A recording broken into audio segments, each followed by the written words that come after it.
My name is Ben Scott. I'm a partner at Wells Call Injury Lawyers. This is our third year of partnering with the Fairfield-Sassoon Unified School District for the speech contest. This year we've opened it up outside the Fairfield-Sassoon School District. We've opened it up to all of Solano County, and we've invited Napa County here as well this year. So you guys are the best of the best who are here. So those of you who are here, we try and limit it to 10 to 15 people. So it's that way we're not here all night listening to speeches. So we'll get out of here by 8 o'clock. So this is special to me. Education is really special to me. Before becoming a lawyer, I taught high school for 11 years. So education is, I'm all about it. I'm all about supporting our students. And the students we have here, the fact that you're here willing to come up and speak in front of people, yes, I know there's $5,000 at stake, but the fact that you're willing to come up, that says a lot. That's a hard thing to do. If you're willing to do that, you're setting yourself up for success. And so, also the topic we're talking about is, I think it's a serious topic. We see, we represent people who've been hurt in a lot of accidents. We represent a lot of people who've been hurt because of drunk drivers. We see the impact it has on those lives. People's lives are changed forever because of one stupid decision. And so, hopefully, preparing for this and speaking can help raise some awareness for that important issue. Before we get started, I also want to make a plug for one more thing we're doing. Because education is so important for us, we're a local firm, we're here in the community, we love sponsoring things like this. We're also sponsoring an outstanding teacher contest. Really easy to do, just go and vote for your favorite teacher. You can go to our website, or I made an easy website, it's Vote for Teachers with the number 4, voteforteachers.com. So you can nominate teachers. Nomination ends this weekend, and then voting goes one more week. So top teacher gets $5,000. The top school with the most votes gets $2,000. We're giving away a weekend getaway to Napa or Tahoe. It's all the teachers that are nominated get into a drawing for that. So if you guys want to do that, support those teachers. You can vote once per day for your favorite teacher. Show them some love. These teachers that I think you all have a teacher that has done something amazing for you. So I know you don't want to hear me speak. You want to hear these wonderful students speak. So I'm going to, before we hear them speak, we're going to hear a little bit from Jaden Baird. He's the communications director for the Fairfield-Sassoon Unified School District. And so, Jaden. Thank you, sir. I'm bringing this microphone because I think it's going to do better than the small one I gave you. I'm sorry. I'm usually doing extemporaneous speaking, but I figured we're at a speech contest, so let me write something down so I'm staying true to the theme. Good evening, everyone. My name is Jaden Beard, and as the Executive Director of Communication and Community Engagement, I'm truly honored to welcome you all to the third annual speech contest. Tonight, we gather not just to celebrate the power of speech and communication, but also to deliberate on a profoundly important issue: safe driving. Firstly, I'd like to extend a heartfelt thank you to the Wells Call Law Firm, whose generous partnership has made this event possible. Their commitment to community safety and education enhances our ability to bring such vital topics to the forefront. To all of our contestants, your participation today speaks volumes about your dedication to making a difference. You are not merely contest participants. You are advocates for the safety of every person who steps into a vehicle. The insights you shared today have the power to foster greater awareness and potentially save lives. Your voice is a beacon of change, guiding us towards safer roads and stronger communities. To the parents and mentors here, thank you for supporting these inspiring young speakers. Your guidance and encouragement play a critical role in nurturing their potential. Contestants, as you take the podium today, remember that your words carry weight and significance. You are catalysts for change, and through your eloquence and your passion, you can influence behaviors and attitudes towards driving. Let's look forward to an evening of powerful speeches and meaningful dialogues. Judges, I do believe you have a difficult choice to make later on this evening. Best of luck to all of you. Thank you.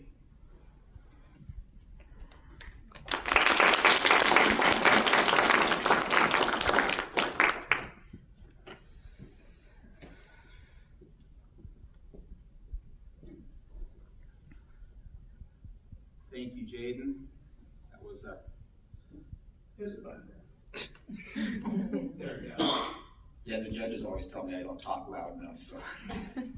No, thank you. That was great to remind us why this topic is so important. So before we get started with the speeches, I do want to introduce our judges. Because this is an issue that affects our entire community, not just students, not just lawyers, I wanted to bring in some judges from the community. So I want to introduce, this is Mike Martin.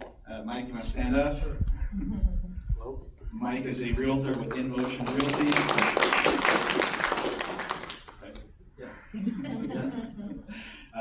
And fantastic. He's always involved in the community as well, so thank you, Mike.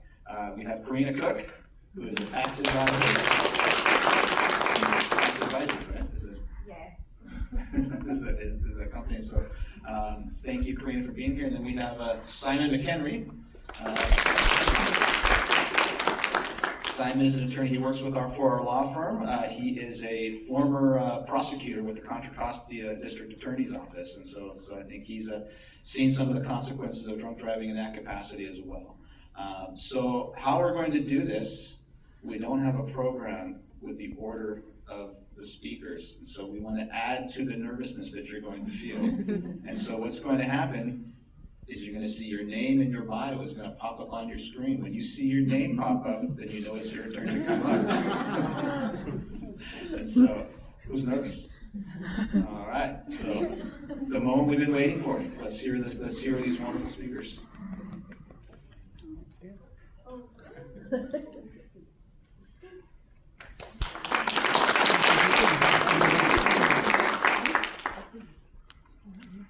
Going first. Sheesh. Hi, my name is Emily Tracy. I'm a student from Public Safety Academy. I love running and I am an avid bookworm. Speaking of reading, I love learning the definitions of words as I read. There's a word I'd like to share with you. It's called hippocampus. It means seahorse in Latin. And this is also an organ of the brain near the brainstem that is in charge of memory, learning, and emotion. So, as a person against violence, I believe it's cruel to injure any organ, especially one that looks like a seahorse. Yet, every sip of alcohol can have negative effects on your hippocampus. According to the National Highway Traffic Safety Administration, 32% of all traffic crash fatalities in our nation involve drunk drivers with a BAC of 0.08% or higher in 2022. Individuals with this BAC can experience blackouts where they did not remember anything when they're driving. Additionally, alcohol has serious effects, especially on younger people and adolescents. Which leads us to the question, why do individuals drink and drive? All of us know that the combination of both drinking and driving is a major concern. To illustrate this, I would like to share a story about Jeremy.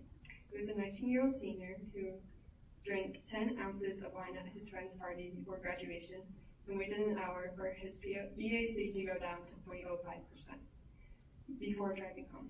As he was driving home, he overcorrected on a slight mistake on a turn and he crashed head-on with another car.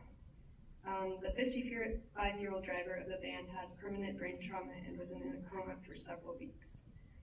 For Jeremy, even though his BAC was below the legal limit for driving, it was definitely not safe.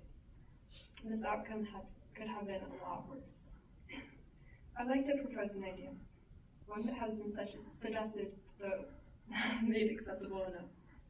I believe that we should have easily accessible designated drivers for drunk drivers who need a ride home.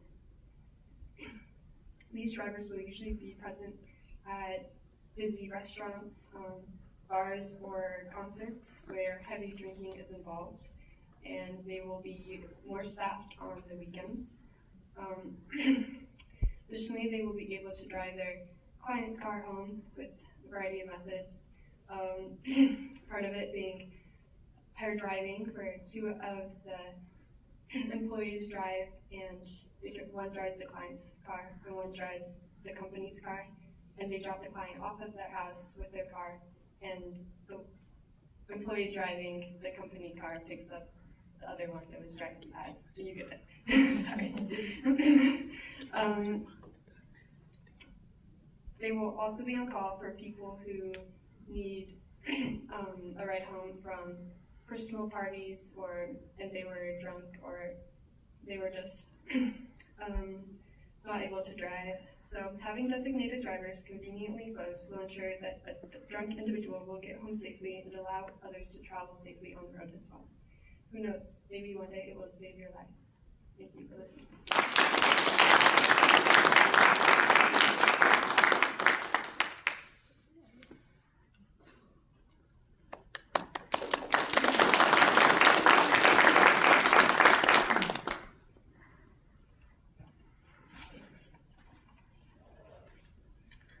6 years ago, my family and I were on our way home from a family outing when suddenly our car was struck by a motorist. The driver was drunk. I can still recall the sound of the motorcyclist ringing through my head, and the moment it collided with our car. The sight of the motorcyclist flying and landing on the pavement, I saw that man lying on the ground in an unnatural state, motionless. I will never forget that image. The incident deeply affected me and my family, both emotionally and physically. We underwent treatment for over 6 months. While the motorcyclist survived, but with multiple major broken bones, his life forever changed. This personal experience serves as a powerful reminder of the tragic consequences of drunk driving. It's an example of how lives can be changed in an instant and leaving lasting pain and trauma. Let's use this as a motivation to stand against drunk driving and ensure that no one else has to suffer as we did. This personal experience has helped me grow and improve. Good evening, everyone. My name is Sadie Vu, and I'm a junior at Early College High School in Fairfield. As juniors, we are facing challenges every day, but we are gaining more freedom. We're learning to drive, going out to parties. It's all exciting, but it comes with big responsibilities. Today I want to talk about something serious: drunk driving. It's just not a problem here, it's a problem everywhere. For example, in Solano County for the past 5 years, the average fatalities and serious crash injuries is 56 out of 206 because of drunk driving. In Napa County, it's 23 out of 88, also because of drunk driving. And those are just not numbers. Those are people's lives. Families have been torn apart, dreams have been shattered, and so much more. If drunk driving fatal crashes were prevented, the fatal crashes would be reduced by 25% in the counties. That's a significant reduction, showing us the potential for change if we make the right decisions. When someone else drives drunk, they're just not risking their own lives, they're risking the lives of others. Every time someone gets behind the wheel drunk, it's like playing with fire. The consequences, they can't be undone. Take the story of Stephen Patterson, the CEO of Central Valley Building Supply Chain. His wife died due to a car crash. It's a heartbreaking reminder of what can happen when we make the wrong choices. But here's the thing, we can change this. So what's our call to action? We can be the ones to refuse to driving after drinking. We can encourage our friends to do the same. Or instead, we can use rideshare apps, such as Uber or Lyft, or rather, skip drinking altogether. So let's be smart about this. Let's look out for each other. Make sure we all make it home safely. Together, we can make our roads safer for everyone. Let's end this tragedy together. Thank you.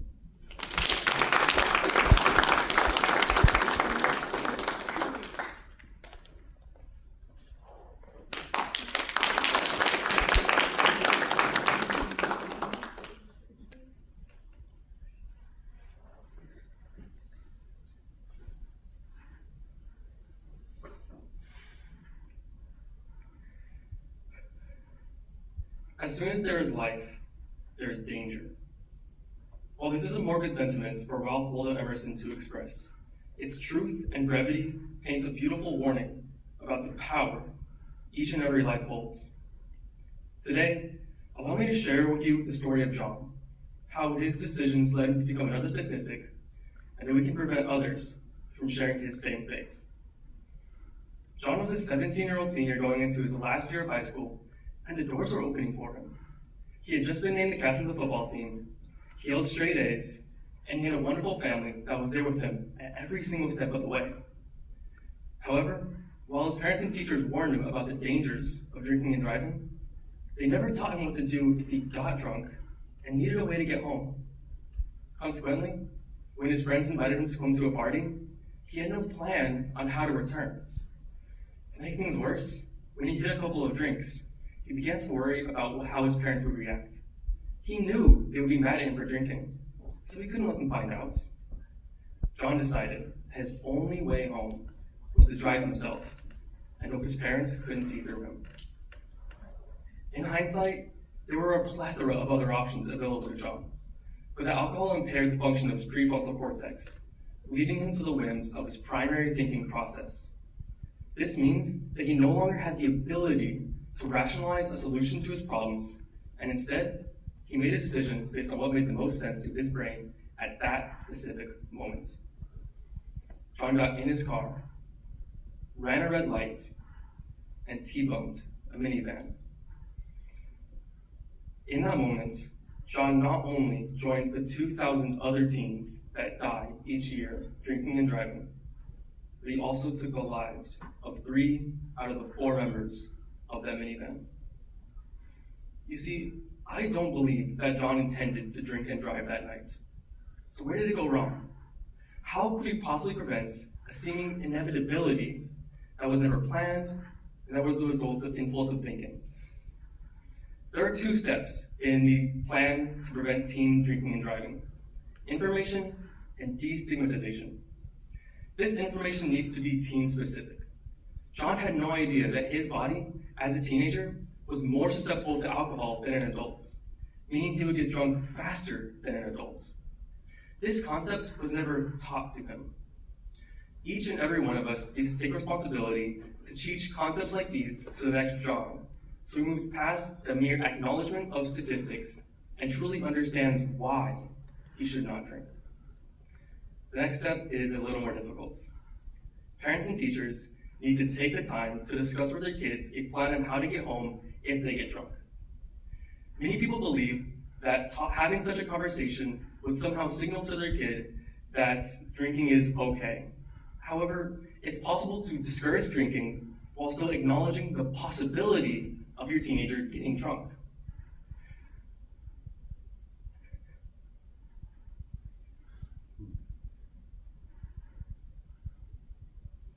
This stigmatization around talking to teenagers about the possibility of drinking is part of the reason why we have such a high and unacceptable fatality rate across the nation.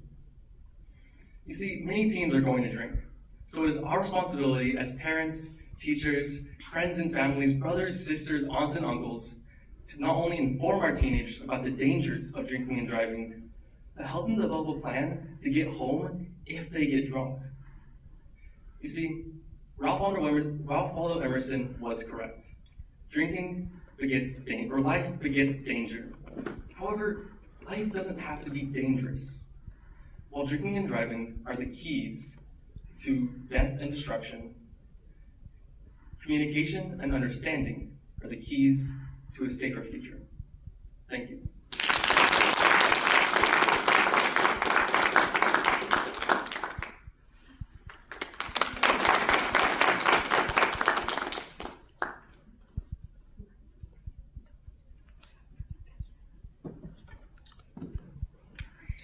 Good afternoon. I am Elizabeth Ortega, and I go to school at Napa High.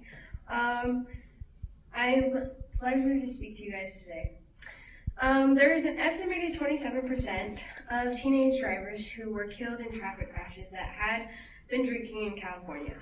Every day we risk the chance teenagers kill or kill others due to their irresponsible choice of drinking and driving. There is a need to find solutions to not having high percentages of how many underage drivers who drink cause accidents that simply could have been prevented. Underage drinking and driving should have harsher consequences by increasing the weights of DUI penalties, such as increasing the insurance fines, extending the time before being able to acquire one's license, and requiring community service. The first way to solve this problem is to raise the DUI penalties, like increasing the insurance fines. From the California Online Driver's Education course, California DUI Laws and Penalties explains that it will look like if an underage driver is found drinking and driving. Underage DUI says 0.05% to 0.07%. Insurance goes from $100 to $300. With this, it should continue to be raised even higher than $300. This consequence will hurt both teenagers and parents. It will cause the parents or guardians to have better watch on their teenagers and or not allow their teenagers to drive. A second way to overcome this problem is to extend the time before being able to acquire one's license. In the article called Northern California Counties Have More DUI Fatalities Than Southern California Counties, it compares many Northern County fatalities, and the data shows Napa County has a number of 704 for total car fatalities and injuries involving alcohol through 2018 to 2022, and in Solano County with 1,521. Underage drinking and driving just continues to grow in numbers. With raising the time before being able to acquire one's license, the hope is these numbers will decrease. This ongoing stop to not having more teens drinking and driving will stop thousands of people from getting injured or killed. Ultimately, a quick solution to start acting on is to require community service for at least a year and a half. Personally, my family and I have a close friend who is a Solano County police officer who shared with me his experience with underage drinking and driving. He says happens every graduation night, but one in particular, group of kids had been drinking and driving and were driving down Air Base in 3 different cars, all full. The first car, not paying attention, hit another car ongoing across the street, killed everyone in the car except the driver. The driver died too just later. I'm sure the last thing the 18-year-old driver saw was her friends in the car and an adult, and drinking and driving that one night killed 5 people, 4 in which were 18 and younger, and 1 adult in another car. This ruined the lives of 5 entire family and most likely traumatized another 8 kids who were on scene to witness their friends' death. Community service will be a way for those underage drivers to serve their community, especially causing many in their surroundings to suffer, like police officers, firefighters, medics, parents, and more who watch and hear.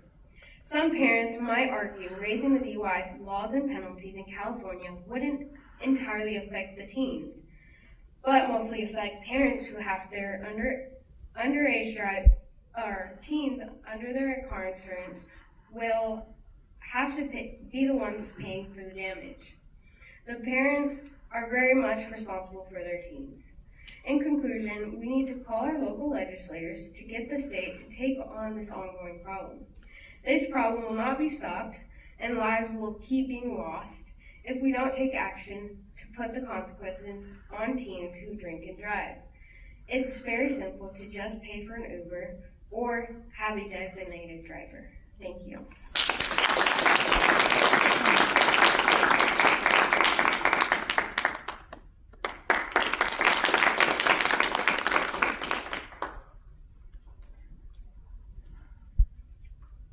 Hello, my name is Isabella Marin.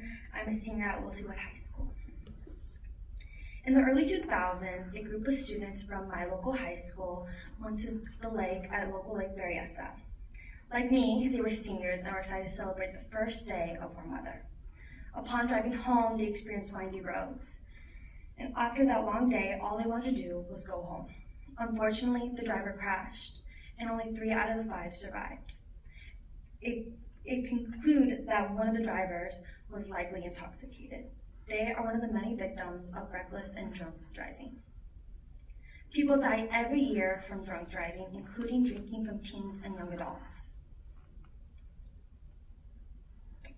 According to the Research Institute Children's Hospital of Philadelphia, 30% of all motor accidents are caused by alcohol, including 27% of young drivers 15 to 20 years old are involved in other alcohol-impaired accidents. As an accident that can cause fines, jail time, and death, drinking and driving is an accident that should never happen, especially in our young drivers. So I would like to take a few minutes to discuss the effects of drinking and driving, what causes someone to go behind the wheel intoxicated, as well as what we can do as a community to slow down drinking and driving. The leading cause of death for people ages 2 to 33 years old is from traffic crashes. And even with the increase in drunk driving laws since the 1980s, the majority of these crashes involve someone being under the influence.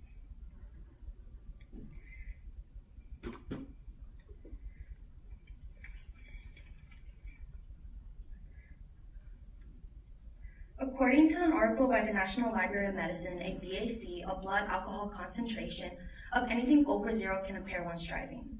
The risks include reduced attention and peripheral vision, loss of visual tracking and recovery from visual glare, reduced coordination, reduced control and reaction time, and a loss of muscle control. As all of these aspects are vital to not just driving, but to ordinary tasks, the effects that we see in young crashes span out more than just on the person. The person can receive a misdemeanor to a felony, receive fines or a revoked license, can cause damage to buildings and cars, be the cause of injuries and death. By the many effects of drunk driving, it is only reasonable to showcase what causes someone to go behind the wheel and how it affects them. Drunk driving is legally considered when someone goes behind the wheel with a BAC of 0.08. A BAC is affected by someone's drinking rate and their metabolism. The body can easily absorb alcohol, however, it takes a while to metabolize. And that's what causes people to have effects from drinking. However, with much common sense, people would think that they have the effects of drinking and driving, they won't go behind the wheel. However, as we see in our young drivers, impaired judgments and other factors can get in the way of this. According to Bruno and Bruno and a Turning Foundation, states that teens feel intense peer pressure from drinking out and having the obligation to drive. Even with others, impaired judgments can lead people that they feel fine and they can drive, or they've done this drive before and can do it again. With young drivers, they don't see the risk in drinking and driving, which is why as a community we need to take action. There are many things, students, parents, and peers, that we can do to slow the cost of drinking and driving. Some include showing the consequences, reducing drinking in teens, teaching teens how to handle and avoid peer pressure. However, one of the most effective ways, according to the National Center of Biotechnology Information, is to hold and support school-based programs. This can include resources, interventions, information, parent and community involvement, and innovative teaching techniques. In our own state of California, the California Highway Patrol created the Every 15 Minutes program. This targets juniors and seniors about the effects of drinking and driving to make the right decisions and how to be responsible. Today, I discuss with you the effects, solutions, and causes of drinking and driving. Drunk driving seems to increase within our young drivers, 31.6% in 2022, and is projected to increase. As a community, we have the strength to slow down these cases and prevent the increase of more drunk driving. As I am approaching the end of my senior year, I reminisce those fellow seniors who lost their life that day at Berryessa, as I get to attend my senior events and graduate, and they were never able to. Drunk driving should not take the life of another, and as a community, we need to slow it down so they can finish their path and see their future. Thank you.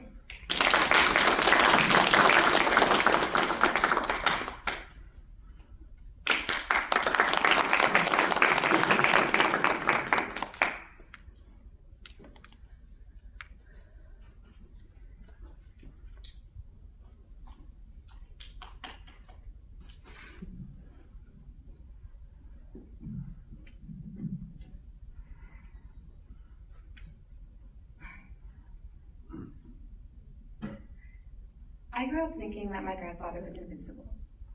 As As children, we believe that the people we love will live forever. It's as simple as that. However, 3 years ago, I was faced with the very real possibility of watching my grandfather die after he made the decision to get behind the wheel while intoxicated. Seeing my grandfather in such a vulnerable position, I wasn't thinking about the damage to his car or the loss of his leg, just the possibility that he could die, and it would be nobody's fault but his own.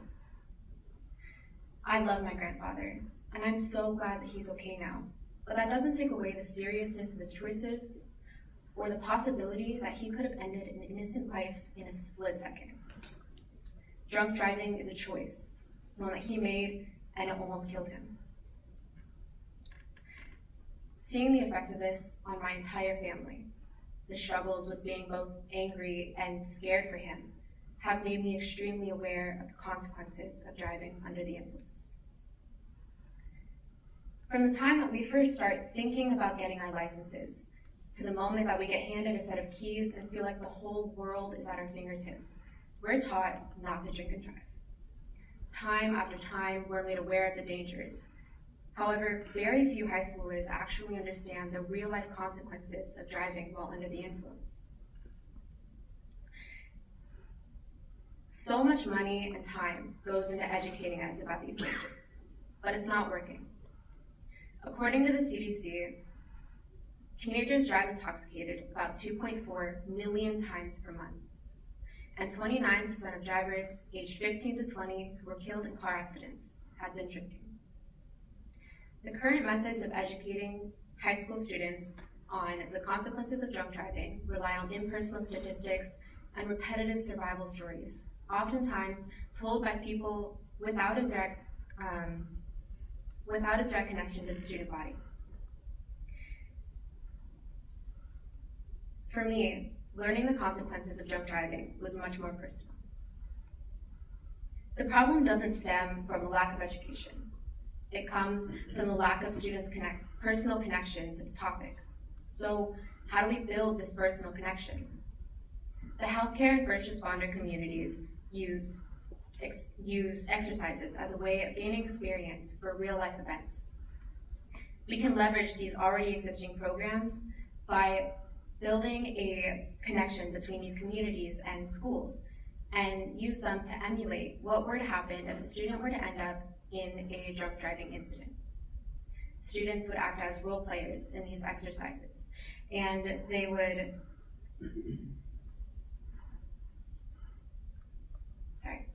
the exercises would go from the point of collision to receiving medical care at a hospital to even being arrested alongside their peers, creating a safe and impactful way for students to learn the consequences that they would receive if they were to end up in this kind of incident. Seeing their friends playing as victims and their parents notified of simulated injuries can be incredibly long-lasting and impactful to the students. Drunk driving is not a simple issue. My grandfather is someone that I love, but that doesn't make the disappointment that I felt in his actions less haunting.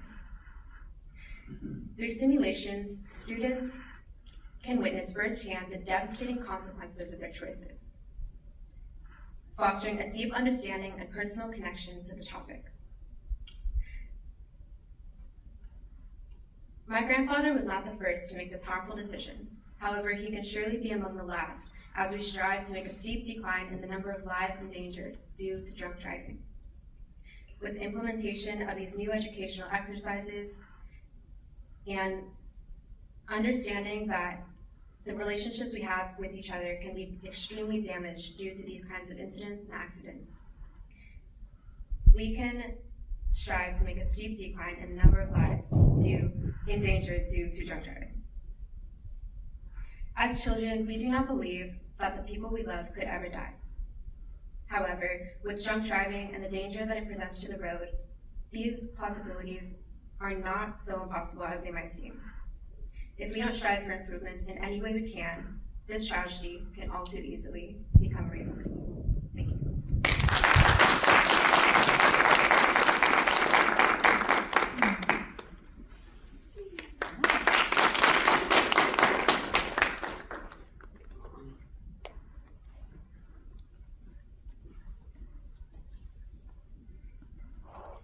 Being the daughter of a bartender, my mother has always done her job on educating me about the dangers of alcohol. Beyond being taught about the flawed decision-making and the poor motor skills alcohol can cause, my mother always explained to me how important it is to never get behind the wheel if inebriated. Being older, these facts are much more important to me, due to both myself and my peers being at driving age and being at the age where we are more prone to drinking. As a young driver myself, I can attest from personal experience that car accidents, motivated drinking, are some of the most terrifying moments that young adults can experience. To provide a little context for you all, in December of 2022, a mere 3 weeks after obtaining my driver's license, I got into a car accident while I was on my way to school. I was hit making a left turn out of my neighborhood, attempting to follow a route that I had driven many times before. Despite both myself and the other driver having not had any alcohol in our systems, the car accident still did significant damage to both my vehicle and my physical and mental health. Car accidents are exactly that. They are accidental occurrences that happen when people are thrown into unexpected situations while driving. The main difference between a car accident and a drunk driving accident is intent. While any person who gets into a car accident while sober can confidently blame the accident on, while the deaths of multiple people involved in drunk driving accidents are permanent. Thank you.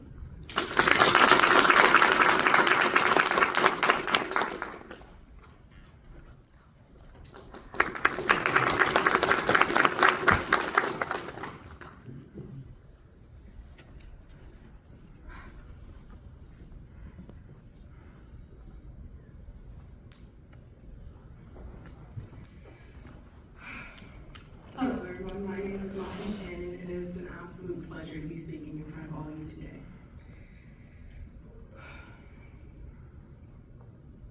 Two roads diverged in a yellow wood. Yes. This quote by Robert Frost is something that we face every day, and it's a major consequence when discussing drinking and driving. Each person comes to a position in their life where they must make a choice. Dependent on this choice is a consequence. One that can lead to the prosperity of someone and the generation to follow, or it can lead to a devastating predicament, like the one we find our nation in today. The choice I speak of is the one to drink and drive, which more often than not is like two diverging roads between life and death. So what's the solution to this pressing issue? Simply put, there's not one single solution. It's a multifaceted issue. We must implore our schools, our businesses, and our parents to raise education. Politics put aside, the cost and consequences are far too great. Collaboratively, as a community, we must cultivate a culture in which we prioritize safe driving habits. By doing so, we prioritize life. I'm fortunate enough to be my high school's Friday Night Live president and a part of the Solano Youth Coalition, in which we strive to create interactive town hall meetings and social media posts so that people who need to do so can be safe enough and create a safe environment to seek help from their addictions. Innocent families, shattered glass, blaring sirens. There is a menace that lurks in our streets every day and every night: alcohol. It snatches the lives of innocent civilians. The youth in 2022, ages 12 to 20, reported drinking alcohol. I have firsthand experienced the effects on families that alcohol has. A very dear family member of mine suffers from an alcohol addiction. One day, after a usual night at the bar, he decided to drunkenly walk himself to his car and get on the road. This led to a head-on collision. He sustained multiple injuries, including a heart attack, and he wasn't able to go to work for 10 months. There is an irreversible damage that comes with the reckless decision to drink and drive.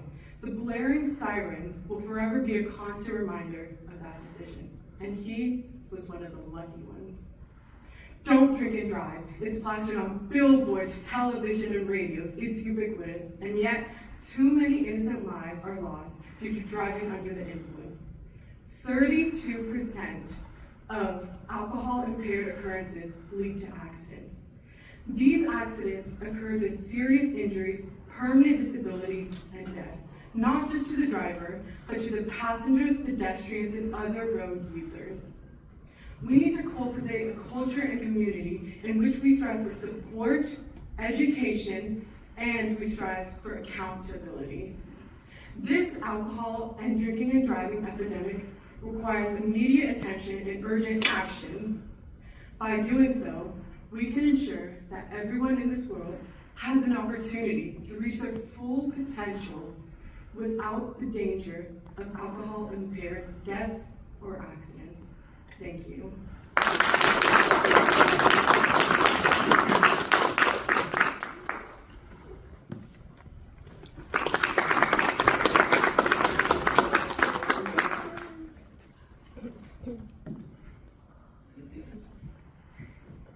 Hello everyone, my name is Reagan Fisher. I'm a senior at Vacaville High School and I will be attending Biola University this fall with a major in communications and a minor in journalism and integrated media.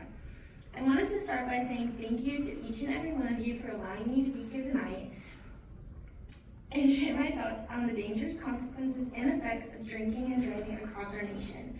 Drinking and driving is a huge problem for teenagers and young adults, and I wanted to be a part of the solution. This opportunity not only to be here, but to voice my ideas and help solve this problem is tremendous, and I'm so grateful to be on the stage tonight. Drunk driving accidents are a tragic part of reality. What's crazy to me is that all these accidents are preventable. As a teenager, I clearly see the signs of alcohol in my generation. In 2021, there were 13,384 deaths in the United States from drunk driving related accidents. 27% of those deaths were caused by young drivers ages 15 to 20. 27%. Being a teenage driver, this really scares me. Alcohol is a significant problem for teenagers and young drivers because it impairs most of the skills that young drivers need, like reaction time, judgment, and vision. And I'm sure that this scares you as well, not only as a driver, but as a parent. Here are some statistics from Mothers Against Drunk Driving. According to the National Highway Safety Traffic Administration, drunk driving deaths are up 31% since 2019. This is so telling of the emotional state of our country. And in 2020, there was an average of 347,000 drunk driving episodes each day, every single day. The hardest statistic for me to comprehend in my research, though, is that 2 out of 3 people will be impacted by drunk driving in their lifetime. That means the majority of us in this room right now will be impacted by this very real problem. It's time for today's youth to stand up and solve this problem. I'm a recent recipient of a driver's license, so I'm clear about the consequences of drunk driving, and I wanted to share some of my research with everyone here. Stop and Go Driving School states that more than 800 people died in alcohol-impaired driving crashes during the Thanksgiving holiday weekend from 2013 to 2017. At first, I didn't believe this statistic was true, but then I did some more research and found a really heartbreaking story. On Thanksgiving of 2023 in Los Angeles, California, a young 26-year-old mom named Alma and her 8-year-old daughter were waiting at the bus stop when suddenly a drunk driver began swerving and hit another car on the road in front of them. The impact sent one of the cars careening onto the sidewalk where Alma and her daughter were struck. Unfortunately, Alma and her daughter tragically passed. I cannot imagine the pain Alma's family must feel each Thanksgiving wishing that they were still here with them. Another story I found as a cross-country runner, it's really close to home for me. On May 30th of 1975, the legendary Steve Prefontaine, commonly known as Bree, a 1972 Olympian, American record setter in every distance from 2,000 meters to 10,000 meters, tragically died in a drunk driving accident. He's a legend in the running world, and his choices unfortunately cut his life way too short. On May 30th, Bree took his friend home from a party. His convertible jumped a curb at 12:30 a.m., hit the rock embankment and slipped, leaving Bree completely trapped under his car. Bree died shortly after it, and it was later discovered that his BAC was 0.16%. The legal limit was 0.1 at the time. We lost a hero that night, and it could have been prevented. On a positive note, though, I do feel like Vaca High is addressing this issue. If you are caught with drugs and alcohol on campus, you will be kicked off of your extracurricular activities. But I'm not sure that's enough. I propose to have a Mothers Against Drunk Driving Week. I want to see a car from a fatal drunk driving accident put at the entrance of the parking lot so you can actually see the true consequences of drunk driving and not just hear about it. I would love to see the highway patrol also come out and do activities with the drunk goggles, like trying to drive the go-kart or trying to ride a bike, and see how it affects the student. Learning from MAD, Mothers Against Drunk Driving, should be a part of the high school curriculum. I truly believe that students hear so much about drunk driving and the consequences of it, but they have not witnessed it firsthand. And I think that a MAD week would be a powerful tool in awakening many of my peers. There's been so much effort put into stopping or even lowering drunk driving accidents, but there's still so much that we can do. I hope to be a part of that solution. I appreciate your willingness to hear my thoughts and my heart. I appreciate the opportunity to reach my goals of going to college where I can find and make a difference on my campus when faced with my peers making wise decisions about drinking and driving. Thank you so much for this opportunity.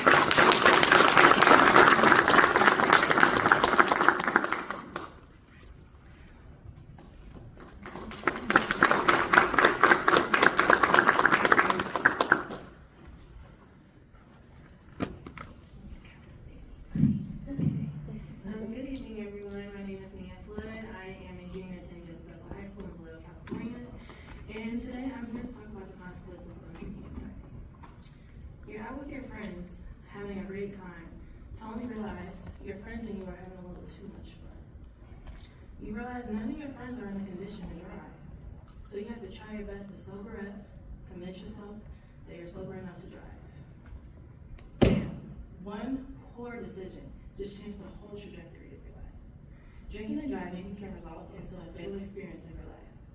About 37 people die each day from drinking and driving in America. And so 2023, 37 people in the United States die in car crashes involving an alcohol-impaired driver. This is a death every 39 minutes. Here in California, there are 1,069 fatalities that are involved with an alcohol-impaired driver. And also, here in California, there are about 123,543 DUI arrests annually. Drinking and driving can't be taken lightly, because when you make that one decision to get behind the wheel under the influence, and not only are you putting your life at risk, you're putting every other driver on the road's life at risk as well. Drinking and driving results in legal consequences: loss of life, physical harm, or physical impairments. It takes one drink to impair your lives. It only takes, I think it is safe to speak for anyone who has been impacted by a drunk driver. Please do not drink and drive. So join me in putting an end to drinking and driving. If you're intoxicated, be safe and take the wise decision to take a drink of water, call a friend or a family member for a ride, or even just call an Uber. Don't give yourself an opportunity to put your life or other lives around you on the road at risk. Don't think or assume that you're not intoxicated and feel like you can handle it. Make the wise decision and don't get behind that wheel. One story I do have is my mom worked at an elementary school in Vallejo. She had two students who were two little girls who weren't even they weren't even in second grade. They were in the car with their mother, and the mother decided to get in the car intoxicated, and that caused them, not the mother and the two little girls, to lose their lives the one night they got in the car. And everyone at the elementary school was impacted. So I can say again, please think about don't getting behind the wheel intoxicated. And I would like to thank you guys for giving me the opportunity to further my education and also challenging me to speak about the topic that is very impactful. Thank you.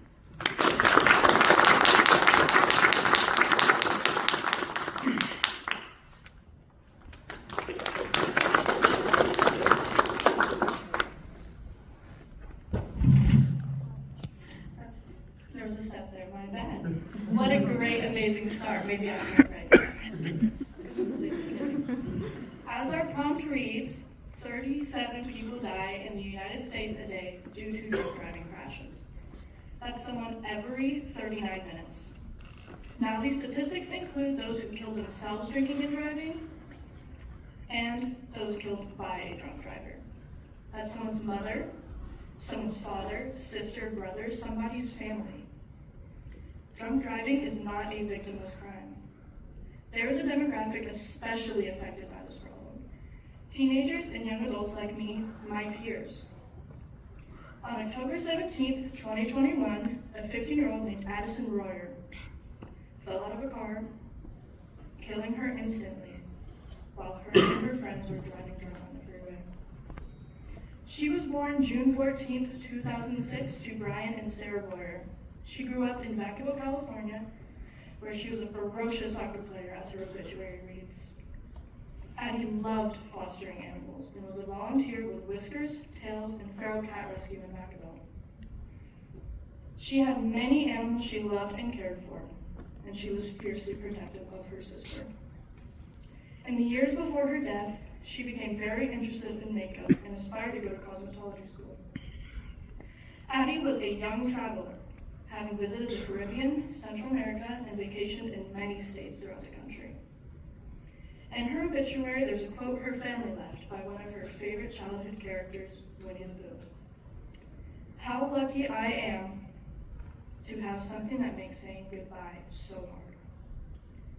She had dreams, she had so much potential, and yet she's gone.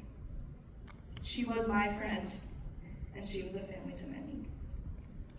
The CDC reports that 29% of drivers 15 to 20 who were killed in motor vehicle crashes had been drinking, and that 17% of drivers ages 15 to 20 who were involved in car accidents had a blood alcohol content, or BAC, of 0.08 or higher. This BAC is illegal for adults to drive in all U.S. states. The CDC also tells us that 24% of male drivers ages 15 to 20 and 17% of female drivers who were involved in fatal crashes had been drinking prior to the crash. The sheer loss of lives and potential, as exemplified by Addie's tragic story, is staggering. The impact goes far beyond our individual families. It extends to our communities, our schools, and our society as a whole. The emotional toll is immeasurable, leaving scars that might never heal. However, through the darkness, there is some hope. There are steps that we can take. There are many solutions to this problem. According to Mick Geiser, a police officer with Dixon PD, drunk driving incidents have steadily decreased throughout the years. However, any incidences are far too many. Platforms like Uber offer convenient, affordable ride-sharing services that can significantly reduce the likelihood of underage drunk driving incidents.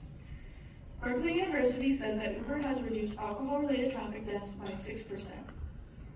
By encouraging the use of these services and providing incentives for responsible behavior, we can create safer roads for everyone.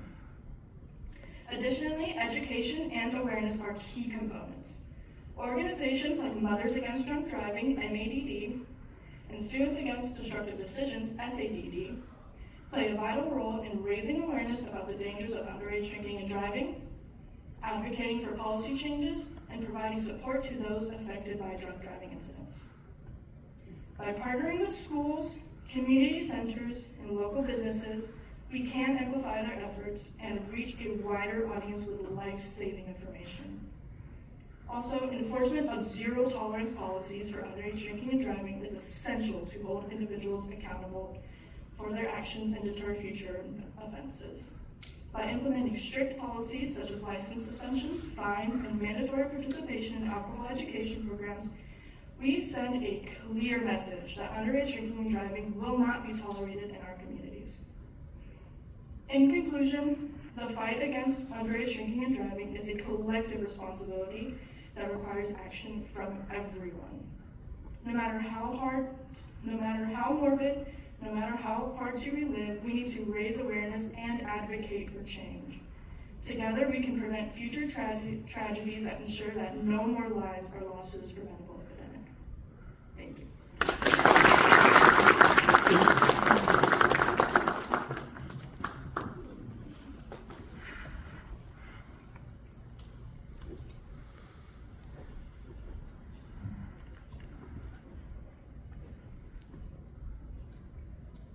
think before I say the words of congratulations on how wonderful these students are, I think there is a little bit of a somber feeling in the room. I think that all of you have done a great job, capturing, how tragic and sad this is, and I think that's important. That's important to realize that I think everyone here in this room, through the words you said, has made that choice now to never get behind the wheel after drinking or being drunk. And so whatever happens, know that the work you've done today, just in giving these speeches, has solidified that decision in everybody here. So thank you to all of you. All of you did a fantastic job. So let's give one big round of applause.